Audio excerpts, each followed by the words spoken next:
They're not going to see me, but okay. So now batting.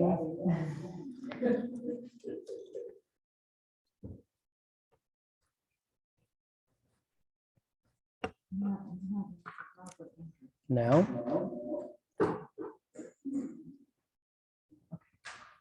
Hello? Okay. All right, well, so good afternoon, and thank you for having me. I'm here to share the results of our Instructional Materials Evaluation Committee for Science. It's about time.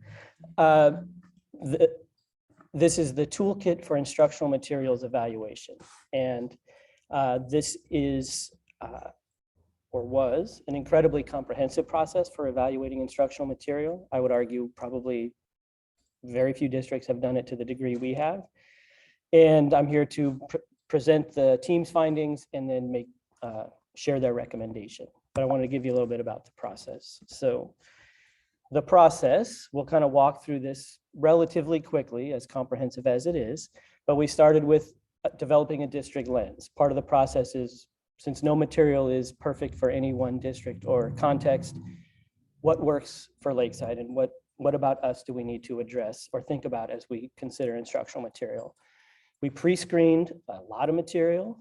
We spent 4.5 days with a large committee of teachers across grade levels, across sites, language teachers, special ed teachers, NGSS all-stars, people that were very, very new to science, as a way to get as much perspective as possible. And this process is actually educative in that it was almost a professional learning process for teachers as they got familiar with what the materials should actually look like. Then after we paper screen, we moved to a pilot phase. We gathered even more data. You can see we had over 7,000 points of data, lots and lots of kid work. And then we came together for a consensus and selection. So in terms of our district lens, you can see who was at that meeting. We took a full day, administrators, teachers, people from all sites again. And one of the outcomes from that was that as a core subject for all students, there's an expectation that science is taught and supported with policy and practice. That was a very strong outcome. The team also thought material should engage all students in inquiry-based science, where kids read, write, listen, and speak as they come to figure out and explain real-world phenomena, sort of that language and literacy through content. And then we thought the material should lend itself to connecting with other content areas, not so much standalone. But that's not to say that reading about science is the same as doing high-quality science. So now we had a district lens. We pre-screened materials. We were actually here in this room one Saturday and maybe half of a Sunday. And it was a more cursory view to see, do the materials have the components that we're looking for, or maybe more likely, do they not? So out of that pre-screen, and you can see who was involved, for K-5, 3 sort of materials showed promise. Amplify Science, Twig, and Pearson for K-5. For middle school, we're not going to really get into it, but Amplify and HMH were the ones that sort of looked the most promising at the time. So after the pre-screen, we moved on to that 4.5 day paper screen. So with that many people in a room looking at material, with that many perspectives and opinions, we really needed to develop these norms. So as we work collaboratively, the team did really great. Everybody learns. This was a learning process for all of us. We had to build consensus and came to the understanding that consensus isn't maybe 100% agreement all the time. I would maybe point to that idea of taking a break and shifting communication channels was very important. We actually got in a circle and people had to share their scores. It was a 1, a 3, or a 5. None of this sort of fudge factor like a 2.5 or whatever. And if you were an outlier, you had to justify why are you giving it a 5? Why are you giving it a 1? And again, the team did really, really well. So part of that paper screen you can see is that they took a whole unit of various instructional materials in teams, and they went through 5 rubrics, I think. So, and you'll see some of those, but you can see your teachers working very diligently. There's somebody you might know. There's our kindergarten teachers. That's sort of the path of learning for one unit with all of the pieces and parts, and you can't see some of the graphics that they actually drew on there as well. And here's Chuck from Lindo Park working on, I think, 5th grade. And then that's the kinder team. And then middle school, looking at, that's the end of the day where they're sort of developing their consensus. And that's the whole team. So it was a lot of work, and they, you know, we just pointed them in the right direction, gave them guidance and fed them. But we spent the first day and a half calibrating.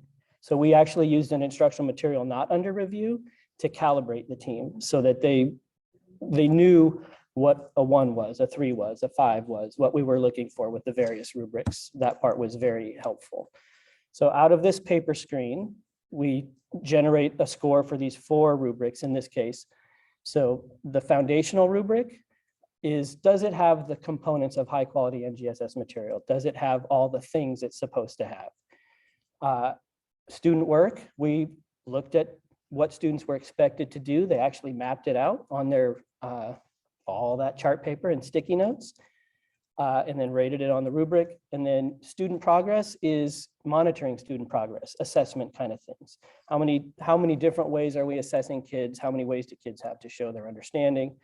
How helpful is it in moving them along in their understanding? And then teacher support. So you can see there, Amplify scored higher in all 4 of those. And you might notice that in the foundations rubric, the Pearson was very low.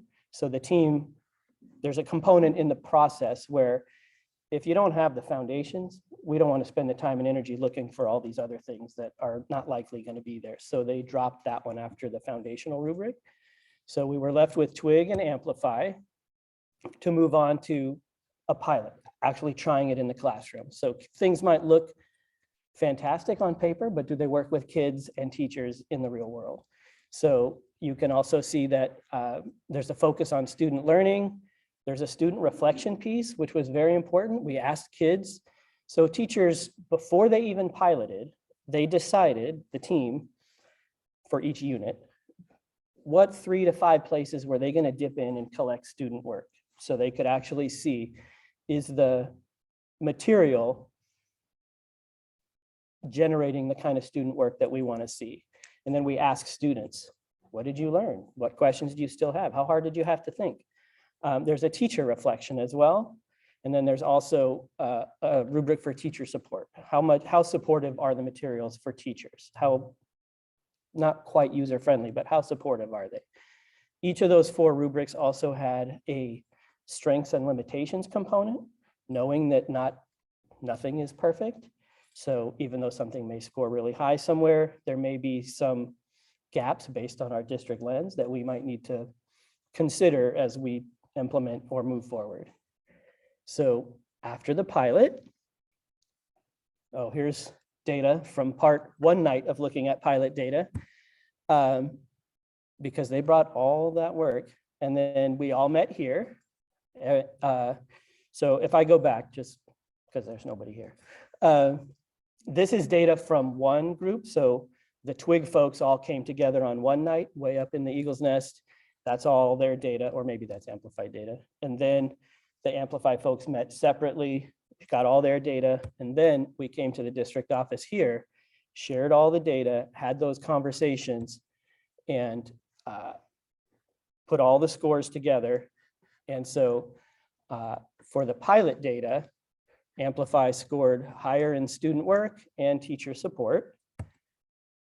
And then we combine those scores. So without reading all of this, because we sort of lived it, when you combine the scores, the paper screen and the pilot, if the scores are more than 20 points apart, you don't really need to have the conversation about which is sort of more recommended.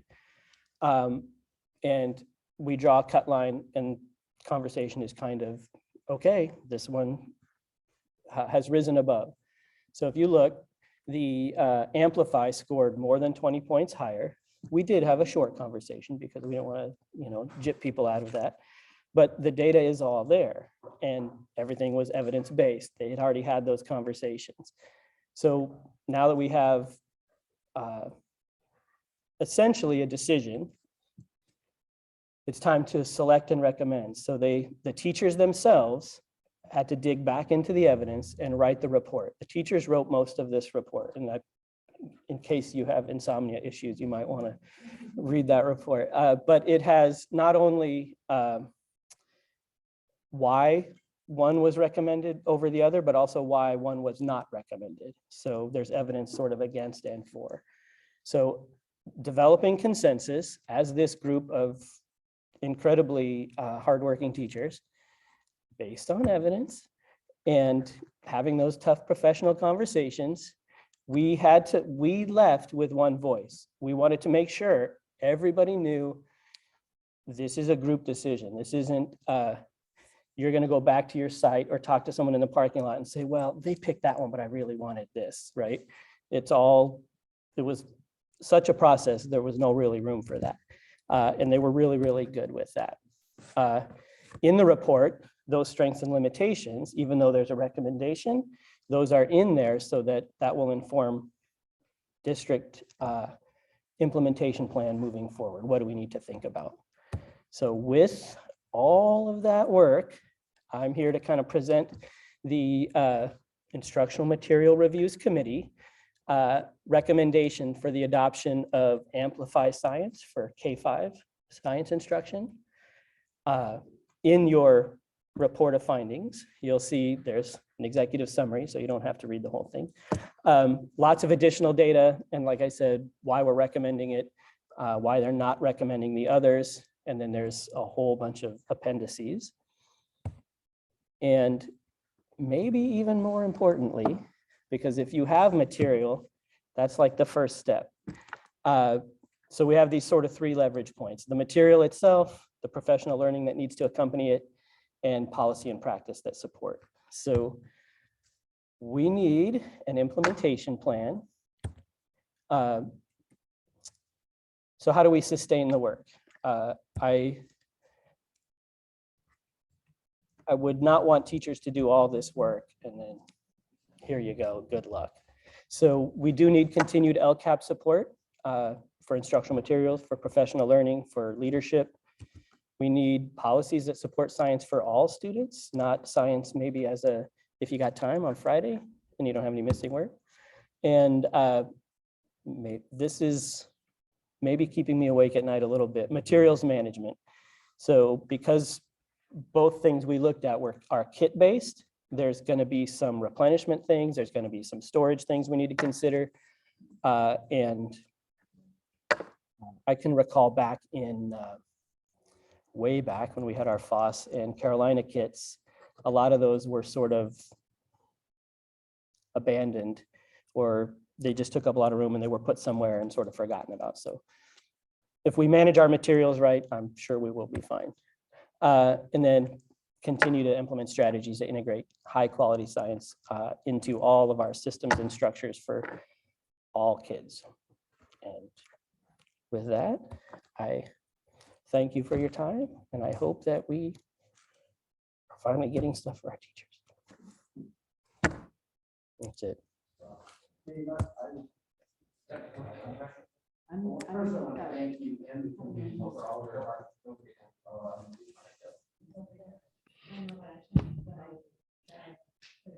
Okay, I want to thank you and the committee for all the hard work. I know hours and hours went into this and the conscientious work that went on, and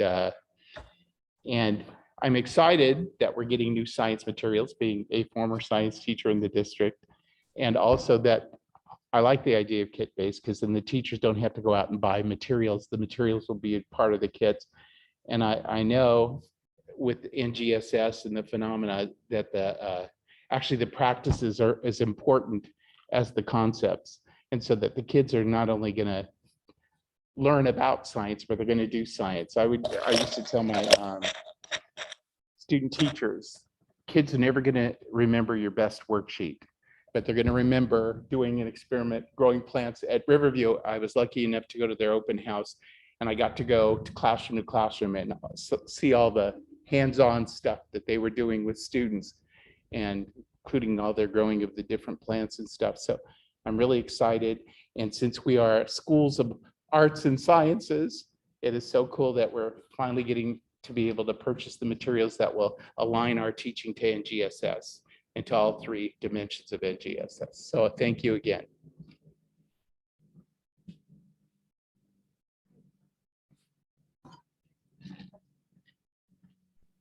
So this was done a couple of years ago. The quality of the program Amplify is still the same as it was 2 years ago? If anything, I would venture without data that it has improved as more and more districts have adopted. I'm confident it hasn't gotten less effective, and I don't think anything K-5 has come out in between that would rise above. Thanks, Dave. Great presentation. Also, I wanted to mention too, you mentioned about science not being taught on a Friday afternoon. Science is a core subject. It's on our little dashboard. It's got a little dot just like language arts and math. And science actually supports language arts and math because one of the practices is math and computational thinking. And a couple of them refer directly to literacy and writing and reading. And so it is so important that science be part of every kid's learning every day, not just on a Friday afternoon. There, I got off my soapbox. I think we have spent a long time building capacity, and I think that capacity is still there. I mean, there's moved around, re-engage with it. I think that capacity is still there. And I think we can do a very solid. So, very. Okay, thank you. No, thank you, we appreciate it. And I know we had some bumps in the road on the way to get here, so appreciate your patience. So thank you. Thank you. If I could just add. Sure, about next absolutely. steps for science. Yep. Right now in the front conference room, we have all of the science materials on display. K through 5, amplified science materials. There's going to be an email, or I'm sending an email to principals in the morning, and also we're going to put it out on social media to the community that these materials are here for display from June 1st to the 15th, and then at our June 16th board meeting, we will do like a formal adoption of Amplify. And that's the plan, is to bring it to the board to be formally adopted, at which point we will be entering into a contract with Amplify for a 6-year contract that they're going to allow us to pay over 3 years.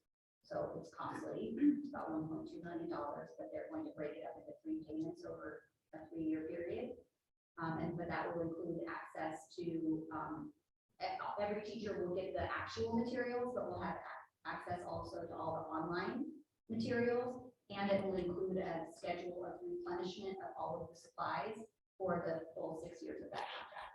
So after that, we'll have to renew, at least to get the materials for all of the hands-on activities. But that's next step. I did have a question. Are the materials available in other than English in Spanish too for our immersion classes?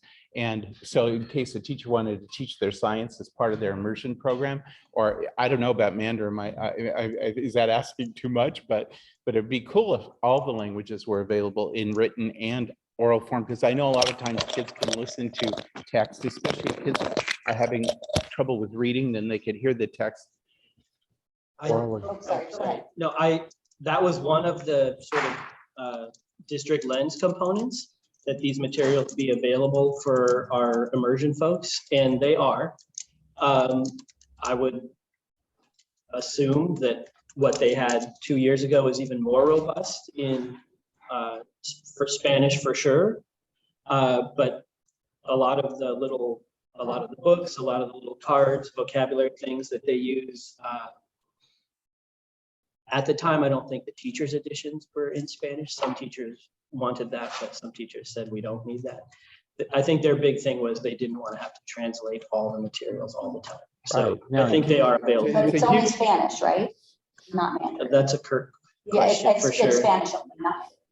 Well, but that's still would give an option to a lot of our classrooms where that they could teach that content area in Spanish. Because like I said, I went to Riverview's open house and I noticed a lot of their work was in Spanish, and I thought it'd be cool to teach science using Spanish. So Thank you. Okay. We will now have Dr. Natalie Winspear give us a presentation.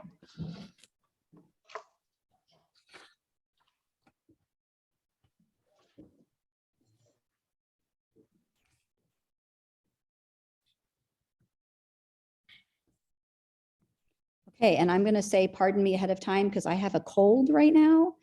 And so if I have to, oh, and I meant to bring my water over here too. Seconds. Stick it right next to your phone if that's okay. Okay.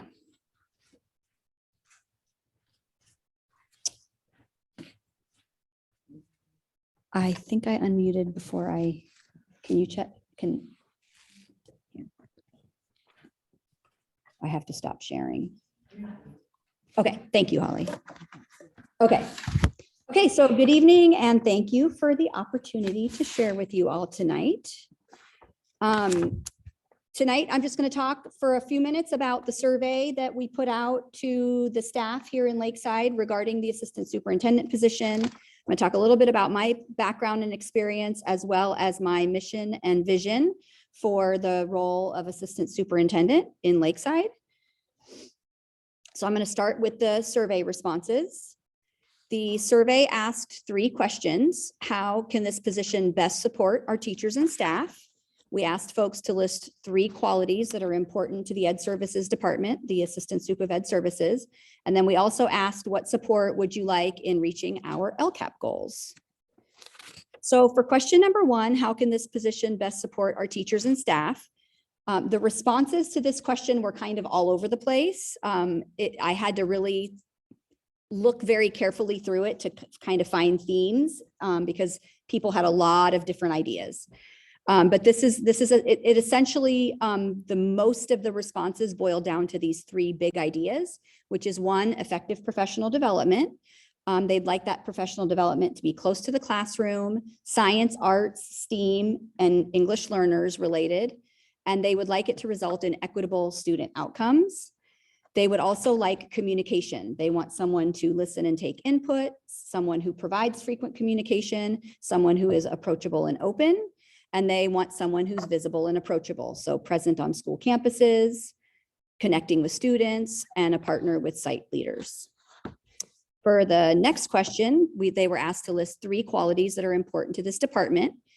And the qualities that came up the most were an open and honest communicator, a listener, someone who seeks and listens to input, someone who's trustworthy and transparent, and someone who engages and connects with sites and individuals. For question number 3, nope. What support would you like in reaching our LCAP goals? This question was a little bit more specific, so the answers were actually also more targeted. So the 3 big ideas that came up the most in terms of support is they want to ensure that we continue having counselors because they're citing the increased student support needs we're seeing. They would like to continue with intervention. They want to continue to provide intervention opportunities for our students, and they also want us to continue with our focus on social emotional learning. So as I was reading all of the responses to the questions, there were 4 kind of big themes that stood out to me across all of the responses, and those were consistency. What I'm hearing is that staff don't want us to change what we're doing. They want us to keep doing the things that we've been doing and build upon our current success. Empowerment was also a theme that stood out to me. Teachers want to feel empowered to take initiative, provide leadership, generate authentic ideas. And they know their sites best, and they want to be able to provide ideas for what to do with their sites, and for us to support their ideas. Teachers also seem to enjoy our focus on collaboration, and they want to see more of that, more time for collaboration. And then climate also came up in the context of wanting everyone to respect each other and making Lakeside a fun place to work. So a little bit about me and my background and qualifications for the position. I'm going to start way back from the beginning. So when people ask me where I'm from, my answer is usually everywhere. By the time I promoted from middle school, I had lived in 4 countries and visited family for extended periods of time in an additional 3 countries. And along the way, I had traveled through another 10 countries. In my formative school age years, I lived in Beirut, Lebanon, and then Paris, France, and traveled extensively through the Middle East, Europe, and we finally settled in Florida. But during that time, my grandparents lived and cousins lived in Pennsylvania, Haiti, Canada, and California. So we spent extensive periods of time there as well. So when I moved to the US, I was an English learner. The language that we spoke primarily in my home when I was young was French, and I went to French schools in France. So when you grow up everywhere, but you're from nowhere, there's things you've got to learn pretty quick to get by. And many of those lessons that I learned growing up have informed my adulthood, and definitely they've informed my leadership style. So some of the things I learned along the way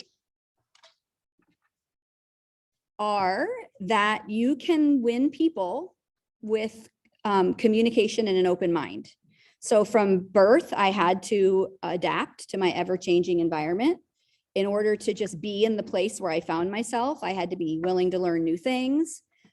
In this picture, I'm learning how to be a sheep herder.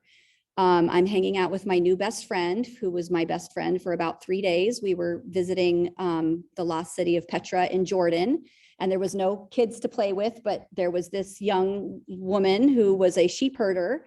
And so I hung out with her for 3 days. She taught me how to herd sheep with her. We did not speak the same language. But what I learned is you don't have to speak the same language, because having a genuine smile and an authentic interest in other people and what they're doing really is the common language of humanity. I also learned that things don't always go the way you imagined.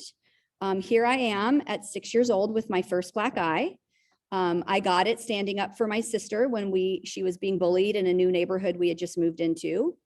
I did not technically win that fight, but I won the respect of my sister and all the other kids in the complex. My negotiation skills have improved since that time. Back to the previous slide with the smile.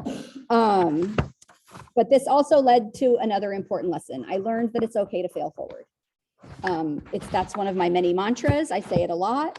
I'm okay if we don't always get it right the first time, and I communicate this with my team and the people who I work with, but we just have to strive for the best. Sometimes we fail. As long as we learn from our failures, we're on the right track.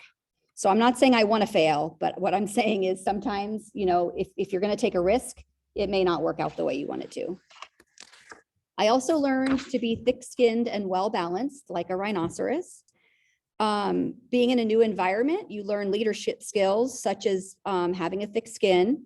But while rhinos may wear their armor on their outside, in the inside, they have a strong heartbeat and blood running through their system just like everyone else. Their 3 toes allow them to be well balanced. So growing up, I learned that I need to know myself and be okay with me no matter what. And then finally, at the end of the day, what I gained from those experiences in my childhood were that I became fascinated by people in general and our common humanity. I saw that all people, no matter where I lived, no matter where I visited, everyone wanted to feel like they were a part of something and that they were making a contribution to their community. So I knew whatever I was going to do with my life, I wanted to be a force for good. So I did some hard things. I earned a bachelor's, a master's, and a doctorate in educational leadership. I studied and I worked. And one of the best jobs I had in college was I actually worked at a group home for young adults with disabilities. And working there, I found my place, helping them to find their place. In that setting, I learned that I had a knack for making people feel like they belonged and creating a community from a diverse group of students, for a diverse group of people. So then I worked. I started my career as a classroom teacher. I served as a teacher in Florida and California. I taught both in the special day class setting as well as in the general education setting as a co-teacher. So I taught in grades 2 through 6 over the course of that 7 years. Then I served as a program specialist and coordinator for the County Office of Ed, but for 6 years of that time, I was a program specialist here in Lakeside, the special education program specialist. That's how I became introduced to this district. I started here in 1998 and was the program specialist through 2004. And then for 2 years, I also coordinated a statewide professional development grant on early intervention that was awarded to the county office, but it was a statewide grant.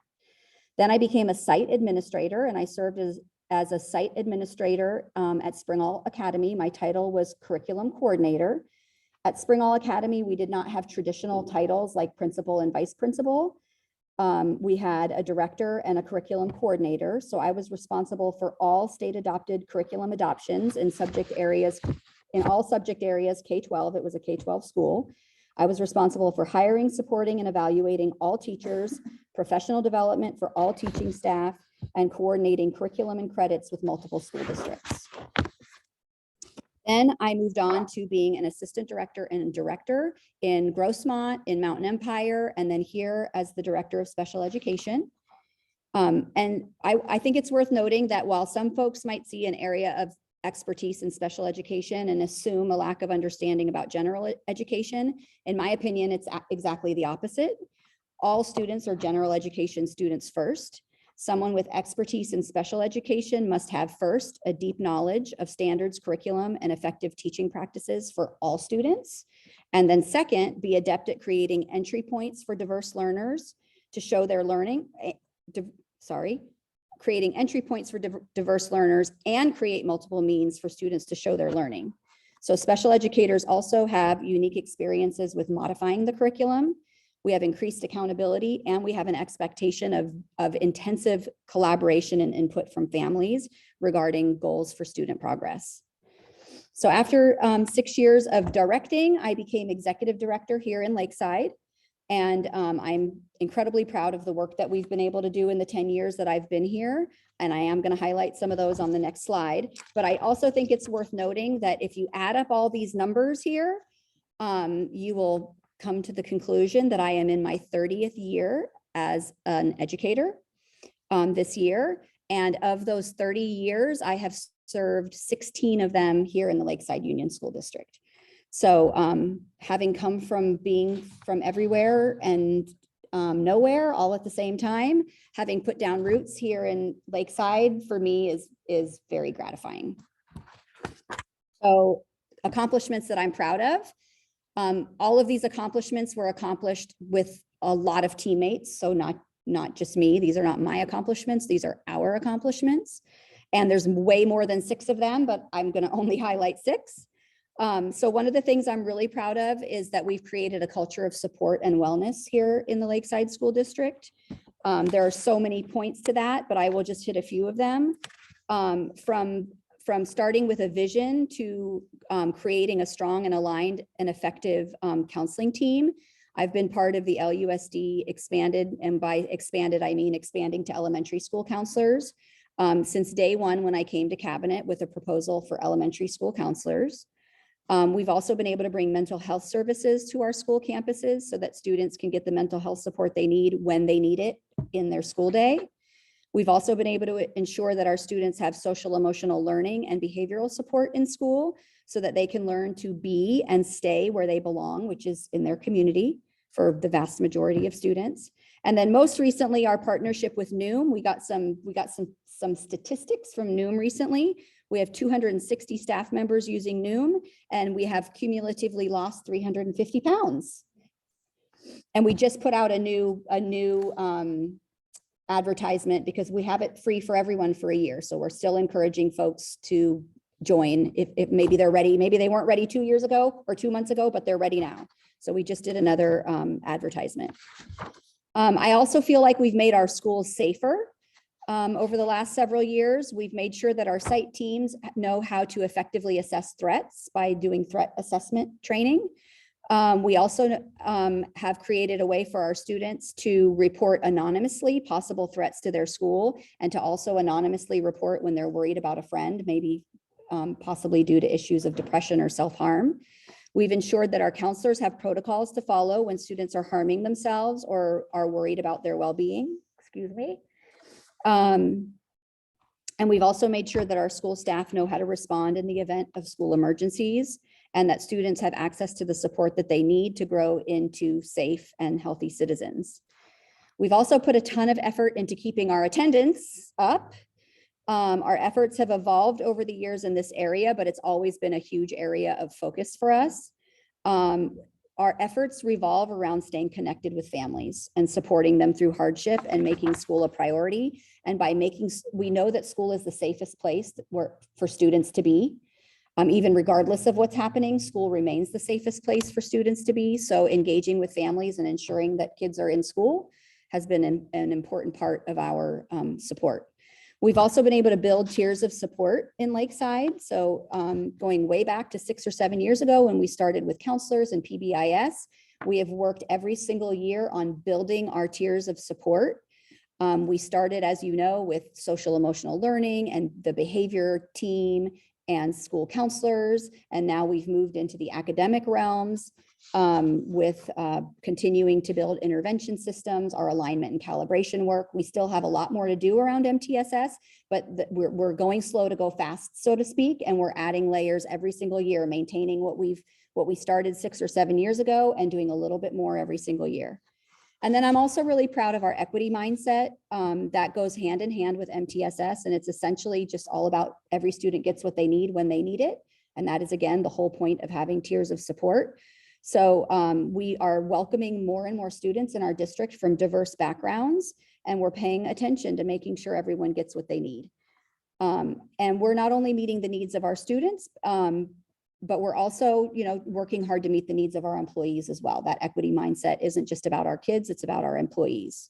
And last but not least, I can't forget to mention the last 2 years. We were one of the few districts, as you know, that was able to keep our schools open. Even though it wasn't traditional school, it was pretty close to traditional school. Our kiddos were in school at least 2 days a week. And again, we made school the safest place to be for our kids. And that was a huge effort. And while I'm incredibly glad that it's over, at the same time, when I reflect on the last 2 years, it empowers me to keep going because we did so much with so little in such a short period of time. It made me feel like we can pretty much do anything, even though people are tired. So we don't want to make them do everything all at the same time. Okay, so then my mission and vision. I think you can hear my passion for the work and my passion for the district. But specifically, as you know, the role of the assistant superintendent really is to ensure that the goals of the board are implemented, as well as the LCAP goals, which then there should be a through line there to our site goals. We have our student profile, and all of those should result in student outcomes. I'm passionate about addressing our achievement gaps. And again, we just have to keep moving in the direction that we've been moving. And I feel like we will get there. It's also, though, as we know, not just about what you do, but how you do it. So I love this quote because to me, it speaks to the empowerment and climate that came through in the survey. I know Rhonda and I are on the same page about this. We've spoken about it many times.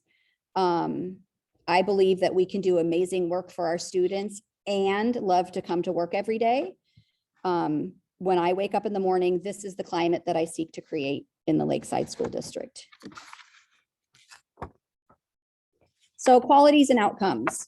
When I reflect on my leadership experiences and my leadership style, there are a lot of qualities that I consistently try to demonstrate.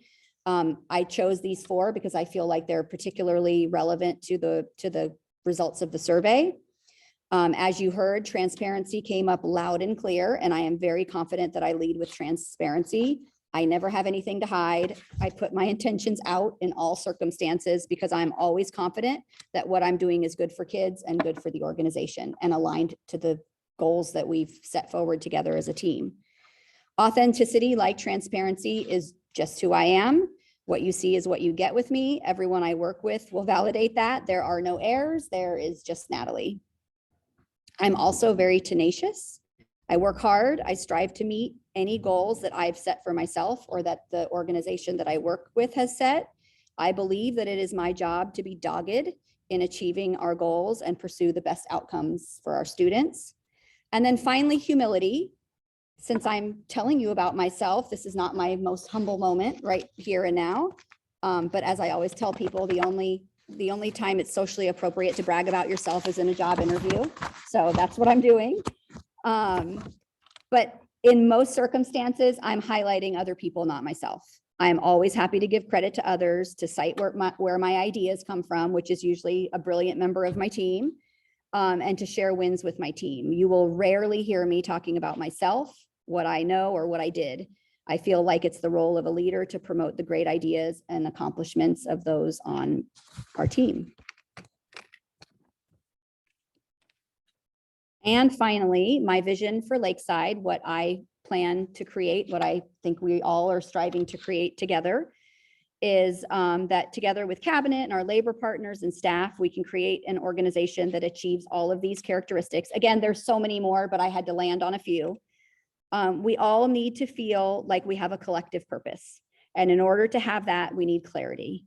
What are we doing and why are we doing it? Everyone in our organization should know that we respect them as experts in their field, as people, as parents, as members of the community. I model respect by listening with an open mind, valuing contribution and giving feedback so we can grow together.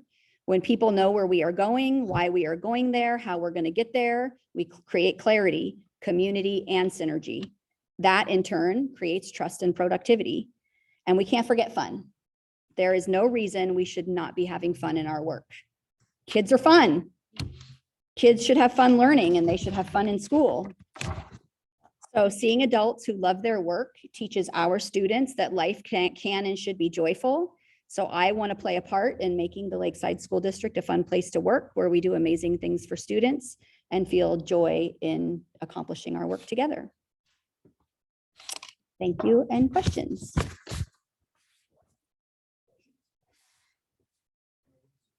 Welcome.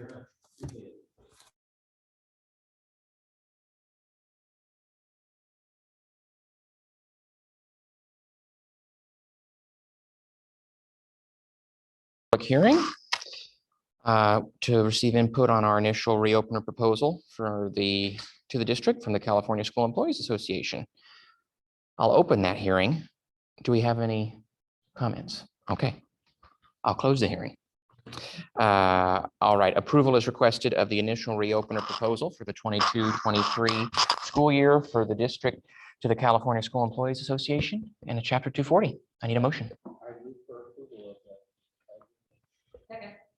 All in favor? I will now open another public hearing regarding the initial reopener proposal for the CSCA 240 in the district. Let's see, it's an information item to hear comments. Do we have any? None. Okay. Then I'll close the hearing.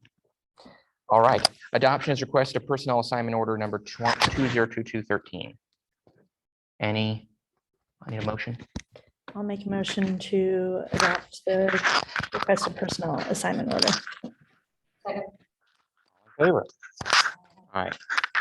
Okay, approval is requested of the MOU with CSCA 240 for the annual classified work calendar for the 2022-23 school year. Do I have a motion? Second. All in favor? Aye. Aye. Me, I did. I raised my hand, but I don't know if you saw me. I'll say I second next time. All right, approval is requested of the side letter of agreement with CSCA 240, bringing the payroll and benefit specialist position into the bargaining unit. Do I have a motion? I'll make a All in favor? Aye. Aye. All right. Unless there's any other items that you'd like to discuss before the board? Well, I don't know. I don't know if it's appropriate or not, but I would like to, with the shooting in Uvalde, Texas, I don't know. Maybe we should have like a moment of silence or something to acknowledge, because, school kids, we're all here because we all love kids. And, it touched my heart, and I'm sure it touched everybody's heart when you see those parents and you see two teachers lost their lives trying to protect their students. And so I would just like to maybe have just a recognition and maybe a moment of silence for all the victims of not only that school shooting, but Sandy Hook off school violence, because it's so crazy that in this day and age, we have to worry about protecting kids, not only teaching kids, keeping them safe, but keeping them safe from people, who mean them harm. Yeah, so I'm happy to, we can do that today. I was also thinking we should do it at our next board meeting. Well, we So- could do it. So I'm happy to do it today and at the next board meeting. So let's do that. Take a moment of silence.